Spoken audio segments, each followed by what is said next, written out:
Bapak, Ibu, dan Saudara sekalian, firman Tuhan akan kita renungkan dari Lukas 6 ayat 36 demikian. Hendaklah kamu murah hati sama seperti Bapamu adalah murah hati.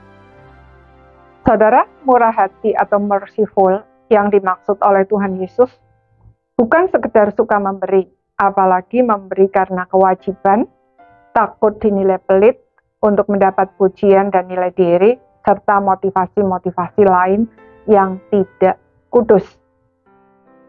Di dunia ini banyak orang yang suka memberi, karena sejak lahir memang memiliki sifat demikian, atau karena mereka memiliki harta berlimpah. Bahkan ada orang yang dengan sengaja hidup sangat hemat agar bisa berdonasi, dan lain sebagainya. Kita mungkin juga bisa memberi, bahkan dalam jumlah besar, kepada orang-orang yang kita kasihi, keluarga kita, dan lain-lain. Itu semua baik. Tetapi kemurahan hati yang dimaksud lebih dari itu.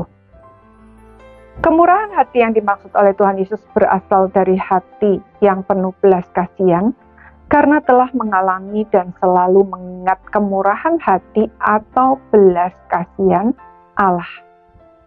Dengan kata lain, kemurahan hati adalah salah satu aspek dari buah Roh Kudus yang diam di dalam kita. Roh Kudus memberikan kesadaran yang mendalam akan betapa besar dosa kita dan betapa besar kemurahan hati Allah. Sehingga untuk menebus kita dari dosa, Dia rela mati disalibkan. Saudara, jika demikian besar kemurahan hati Allah kepada kita, layakkah kita tidak bermurah hati kepada orang lain? Layakkah kita tidak bermurah hati karena mereka menyakiti dan menyulitkan hidup kita? Layakkah kita tidak mengampuni mereka?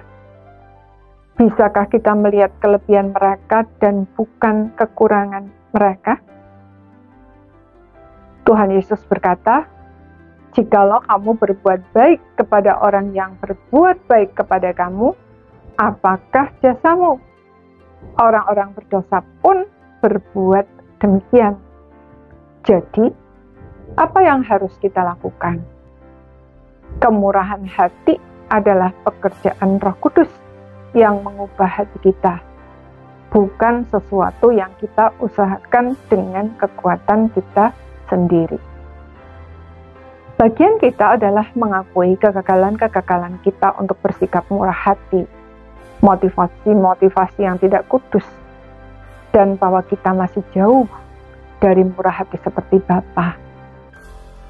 Menerima pengampunan, serta senantiasa mengingat kemurahan hati Allah yang telah kita terima di sepanjang hidup kita. Dan mulai melakukan tindakan murah hati kepada siapa saja yang Tuhan bawa ke dalam hidup kita. Pertumbuhan kita diukur bukan dengan membandingkan diri dengan orang lain, sehingga kita menjadi sombong jika kita lebih murah hati daripada orang lain, atau putus asa jika kita belum mampu bermurah hati seperti orang lain. Diri kita harus dibandingkan dengan diri kita sendiri. Sudahkah kita memiliki kemurahan hati yang semakin menyerupai kemurahan hati Bapa? Kiranya Tuhan menolong kita bertumbuh dalam kemurahan hati. Amin.